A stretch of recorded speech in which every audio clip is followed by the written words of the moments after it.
Então, esqueça tudo o que conhece.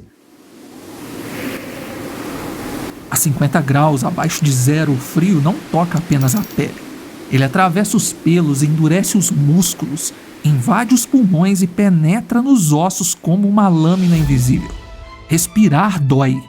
Caminhar custa energia. Parar por tempo demais pode ser fatal. O vento apaga rastros em poucos minutos.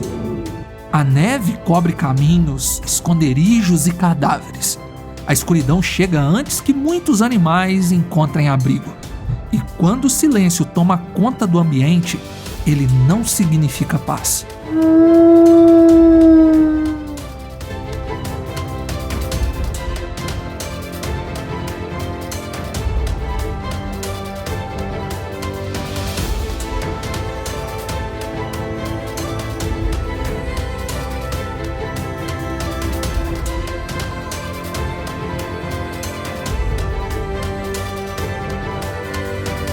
Aqui, a fome não é uma sensação passageira, é uma presença constante. Ela caminha ao lado dos predadores, enfraquece as presas e transforma qualquer erro em uma sentença. Sobreviver tem um preço, e neste território ele é pago com sangue, todos os dias. Sejam bem-vindos ao Alasca, território brutal.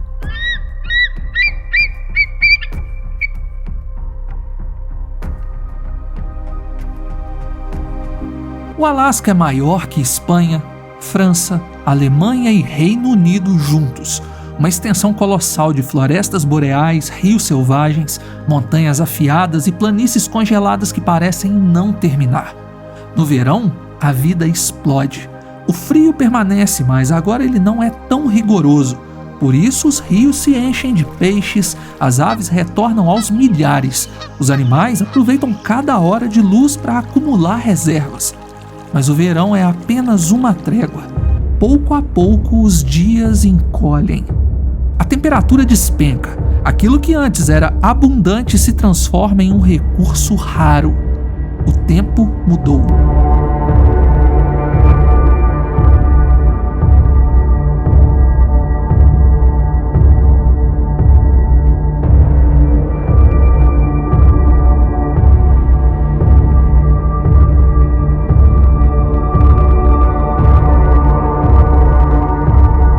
As matilhas saem das sombras carregando a fome nos olhos. No céu, aves de rapina patrulham a paisagem esperando o primeiro animal demonstrar fraqueza. Os mais frágeis fogem para o sul, outros morrem tentando. Os que permanecem não são necessariamente os mais fortes, são os mais preparados, corpos forjados pelo gelo, instintos capazes de reconhecer o perigo antes que ele apareça. O inverno chegou. No horizonte branco, uma manada de bisões avança lentamente. São corpos pesados, compactos, envoltos por vapor. À distância, quase invisíveis entre as elevações do terreno, os lobos observam. Eles não atacam qualquer animal. A matilha estuda o grupo, procura uma perna ferida, um corpo magro, um jovem que se afaste por alguns metros. Não existe pressa. O lobo sabe que, no Alasca, a impaciência também mata. Então, um dos bisões hesita, e isso é o bastante. A perseguição explode, a neve é lançada para o alto, o chão treme sob o peso da manada. Um jovem perde espaço, tenta retornar ao centro da manada e encontra uma parede de corpos em movimento. Os adultos não diminuem, ninguém pode correr o risco de parar. O jovem é empurrado para fora. Ainda corre, ainda luta, mas sua própria manada está desaparecendo na nevasca. No Alasca, nem sempre é o predador que decide o fim de uma presa. Às vezes, essa decisão é tomada pelo próprio grupo, quando sobreviver significa abandonar aquele que não consegue acompanhar. É hora dos lupinos comerem. A poucos quilômetros dali, outra espécie enfrenta outros lobos de uma maneira completamente diferente. No centro da vastidão branca, O boi almiscarado percebe que está sendo observado. Então, ele se posiciona em defesa. Não é uma alcateia grande, ele pode lutar. Os chifres apontam em todas as direções. A matilha circula lentamente, procurando o momento certo, mas não encontram. O que encontram é uma fortaleza. Um lobo avança alguns passos e recua. Outro tenta a lateral, mas desiste. O boi almiscarado permanece imóvel e atento, pronto para golpear. Nesse ambiente, atacar o alvo errado pode custar uma mandíbula quebrada ou a própria vida. E os lobos sabem disso. Depois de alguns minutos, desaparecem na neve tão silenciosamente quanto chegaram. 3 lobos contra um gigante seria batalha perdida. Com até 400 quilos, o boi almiscarado enfrenta o inverno ao relento. Sem toca, sem floresta densa para protegê-lo, sua pelagem é tão eficiente que a neve pode se acumular sobre o dorso sem derreter. O calor permanece preso próximo à pele, enquanto o metabolismo mantém o interior do corpo aquecido a menos 50 graus. Na época reprodutiva, os machos transformam o local em uma arena. O odor do almiscar se espalha pelo vento. Para as fêmeas, sinal de vigor. Para os rivais, provocação. O impacto dos crânios ecoa pelo vale. Quem vencer poderá acasalar.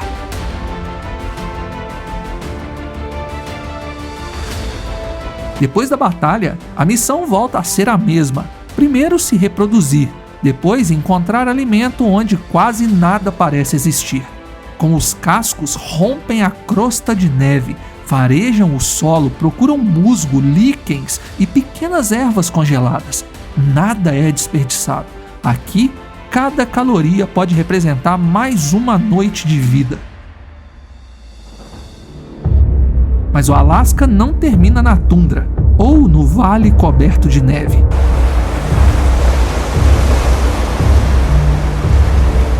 Nas águas costeiras, uma sombra negra corta a superfície. Depois outra e mais uma. As orcas chegaram.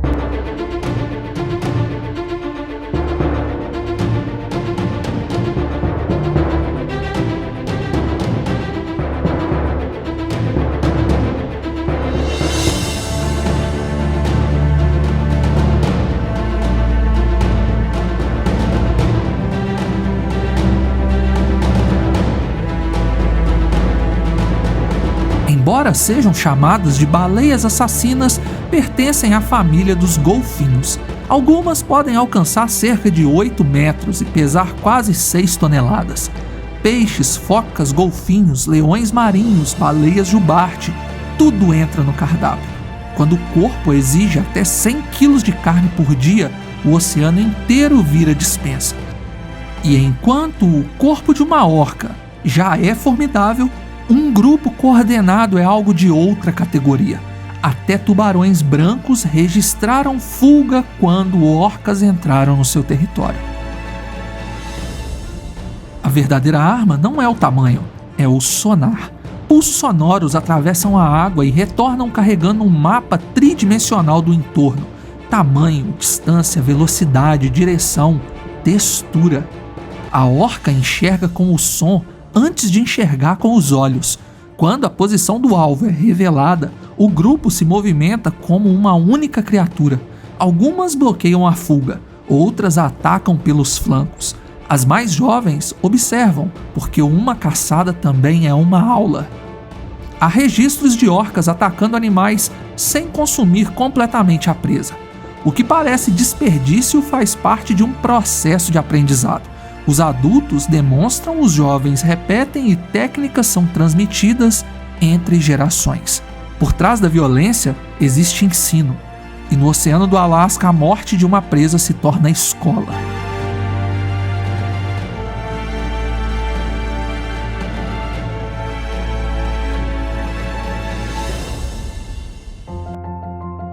Nas mesmas águas, uma criatura muito menor enfrenta o frio sem força colossal, dentes imensos ou gordura de reserva. A lontra marinha vive graças aos seus pelos.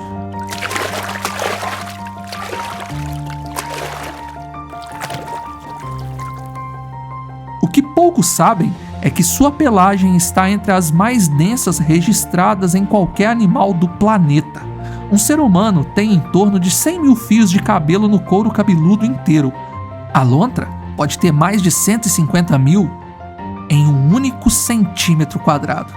Essa camada aprisiona ar e impede que a água gelada alcance a pele. Mas essa proteção exige manutenção constante.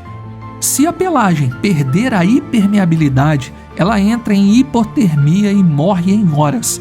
Por isso, passa por uma parte enorme do dia em uma única atividade, limpando, separando e reorganizando cada centímetro dos próprios pelos.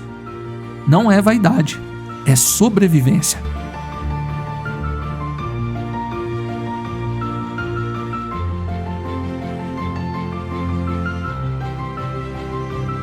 E quando a noite chega, ela pode dormir enrolada em algas para não ser arrastada pela correnteza.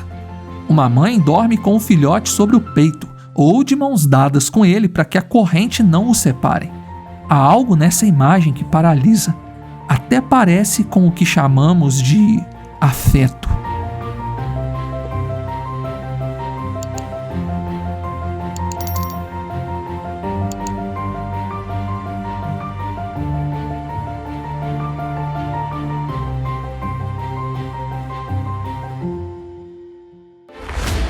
A lontra mergulha, procura ouriços e crustáceos, retorna à superfície e usa pedras para romper conchas resistentes, guardando a ferramenta favorita em uma dobra de pele próxima à axila, como um instrumento pessoal que pode ser reutilizado indefinidamente.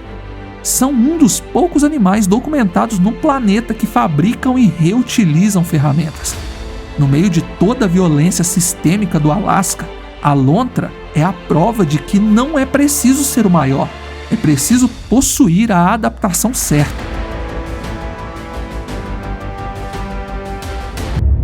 Longe da costa, o horizonte começa a se mover. Não é uma tempestade, são as renas.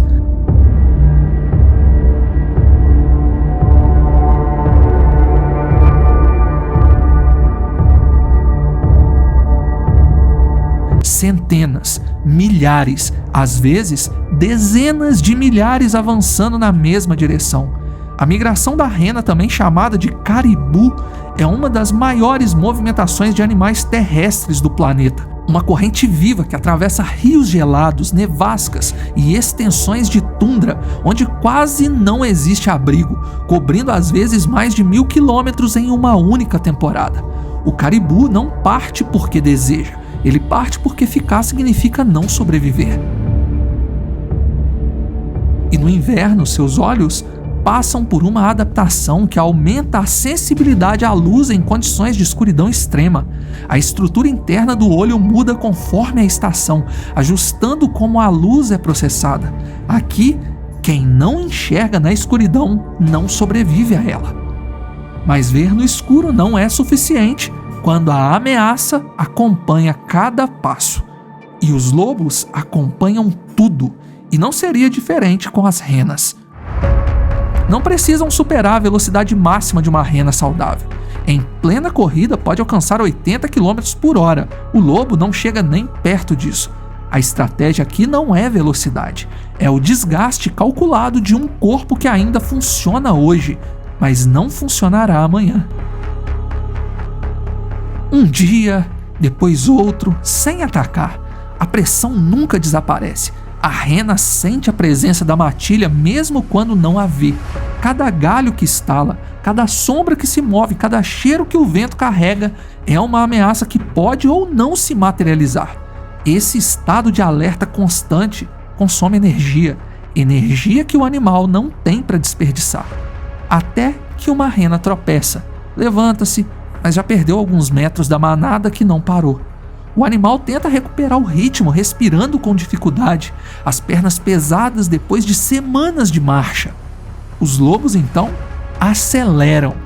A espera terminou. Quando o caribu finalmente cede, não é apenas uma presa que cai, é alimento para uma matilha inteira continuar atravessando o inverno. Acima dessa batalha terrestre, outro predador observa a tundra. A coruja das neves permanece imóvel, quase desaparecendo contra o branco da paisagem. Seus olhos amarelos varrem o terreno com uma precisão que nenhuma câmera reproduz. A maioria das corujas está associada à noite, mas em partes do Alasca, durante o verão, o sol permanece no céu por longos períodos. Uma caçadora dependente da escuridão morreria de fome. Por isso, a coruja das neves se tornou uma das poucas corujas adaptadas para atacar sob a luz do dia. A ave mantém os olhos parcialmente fechados, como se usasse um filtro natural, mas quando detectam movimento, eles se abrem por completo. O que poucos entendem é que os olhos não são a única arma. Sua audição é tão refinada que consegue localizar uma presa se movendo sob 30 centímetros de neve compactada, sem ver, sem sentir, apenas ouvindo. As orelhas, posicionadas assimetricamente no crânio, captam o som em alturas ligeiramente diferentes e o cérebro triangula a posição com uma precisão milimétrica. Em campo aberto, isso significa que a presa pode estar completamente escondida sob a superfície e ainda assim já está perdida. Alguma coisa se mexeu. Talvez um pequeno roedor, talvez apenas uma sombra. A coruja inclina o corpo, abre as asas e despenca. O voo é quase silencioso.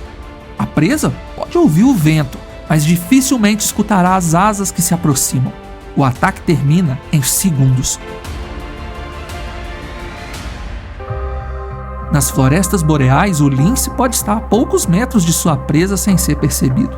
Suas patas largas, cobertas de pelo denso, distribuem o peso sobre a neve enquanto animais mais pesados a afundam.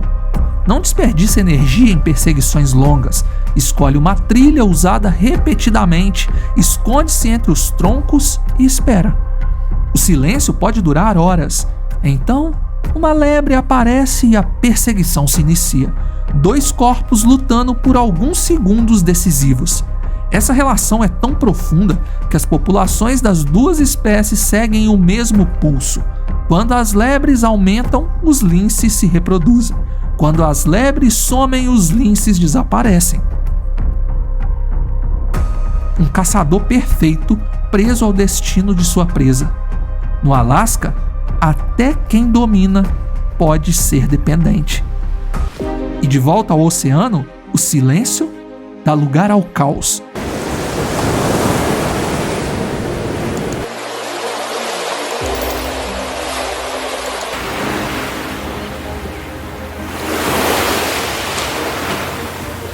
Milhares de corpos ocupam uma faixa de gelo. O vapor sobe das respirações. Sons graves se misturam ao impacto das ondas. São morsas. Uma adulta pode pesar mais que muitos automóveis e ainda assim mergulha a mais de 80 metros, ficando até 30 minutos submersa sem respirar. No fundo do mar, usa o focinho sensível para detectar moluscos, crustáceos enterrados no sedimento e sugando a carne das conchas com uma pressão que sua musculatura facial foi especificamente desenvolvida para gerar. Suas longas presas, que podem ultrapassar 1 metro de comprimento, servem para defesa contra orcas e ursos polares, para abrir espaço em grupos compactos e para puxar o próprio corpo para fora da água. O que parece símbolo de força é também ferramenta. Mas existe um perigo escondido na multidão. A morsa depende do grupo para sobreviver. Mas o grupo em pânico pode ser mais letal que qualquer predador. Quando uma ameaça surge, um urso que se aproxima, uma orca que aparece na orla, o alarme se espalha pela colônia em segundos. Milhares de corpos entram em movimento simultâneo em direção à água. E não existe ordem, não existe hierarquia nesse momento, apenas massa e impulso. O lugar que oferecia proteção transforma-se em armadilha em menos de 1 minuto. E existe uma ameaça ainda maior contra a qual nenhuma presa pode lutar. O gelo que as morsas sempre usaram para descansar, para se manter próximo às áreas de alimentação, está recuando. Sem ele, milhares de animais se concentram em praias de terra firme, espaço menor, mais distante do alimento e muito mais vulnerável ao pânico em cascata.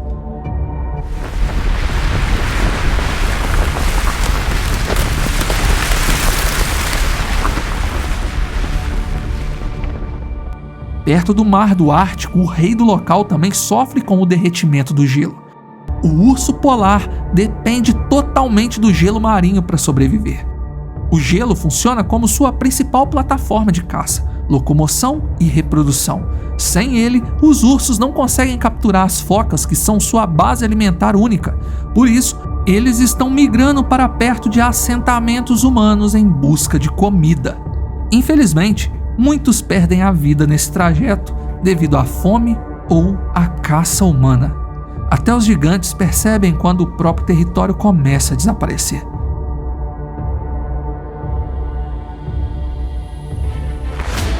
Nas margens dos rios, uma presença transforma o comportamento de tudo ao redor.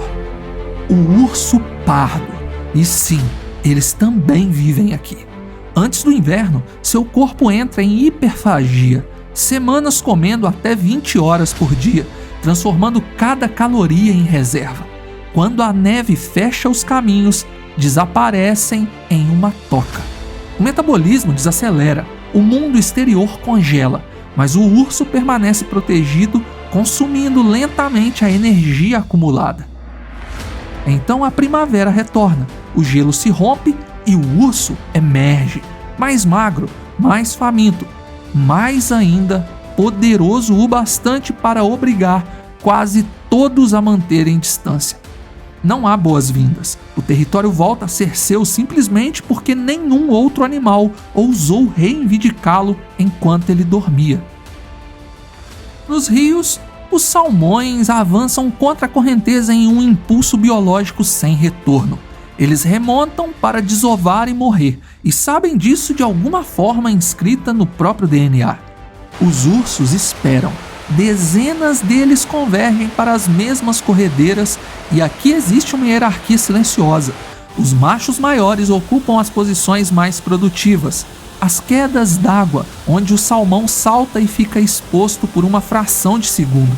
Os mais jovens ficam com o que sobra. Cada indivíduo tem sua técnica. Alguns imóveis junto às águas d'água, outros mergulhando a cabeça inteira na correnteza com os olhos abertos. Há aqueles que simplesmente lançam o corpo inteiro sobre os peixes, usando o peso como arma. Essas técnicas não surgem por instinto. Os filhotes observam as mães, erram feio nos primeiros anos, tentam novamente e com o tempo aprendem quais pontos do rio oferecem mais retorno por energia gasta.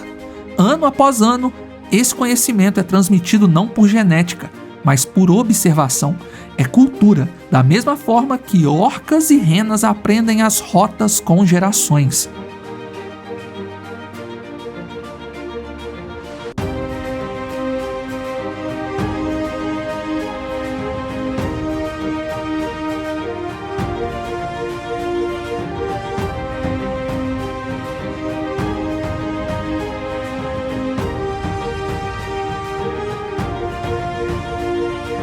Com o avanço da primavera, a águia careca cruza o horizonte.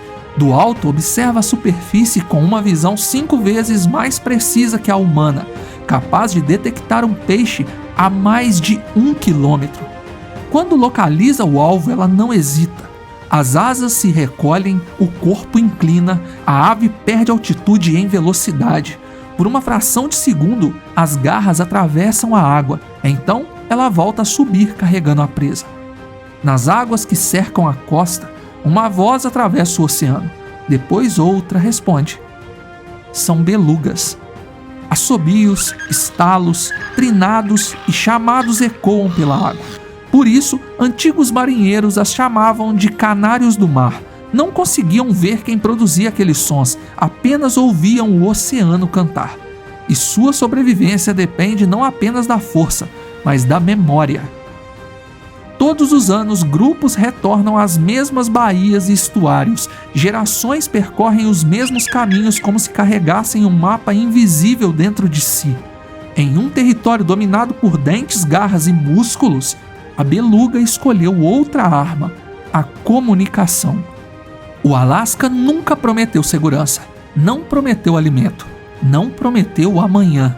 Aqui, cada manhã começa como um novo teste. O lobo precisa caçar outra vez, a rena precisa continuar caminhando, a lontra precisa cuidar da pelagem, o urso precisa aproveitar a abundância antes que ela desapareça. Nenhuma vitória é definitiva e nenhum domínio é eterno. Ainda assim, a vida continua. Ela se adapta, muda de rota, constrói muralhas, atravessa tempestades e transforma fraquezas em ferramentas. Talvez essa seja a verdadeira força do Alasca. Não a brutalidade do inverno, o tamanho dos seus predadores ou a vastidão das montanhas, mas a capacidade de revelar aquilo que cada criatura se torna quando desistir não é uma opção. Qual dessas criaturas te surpreendeu mais? Conta nos comentários, porque eu quero muito saber. Obrigado por assistir. Fui!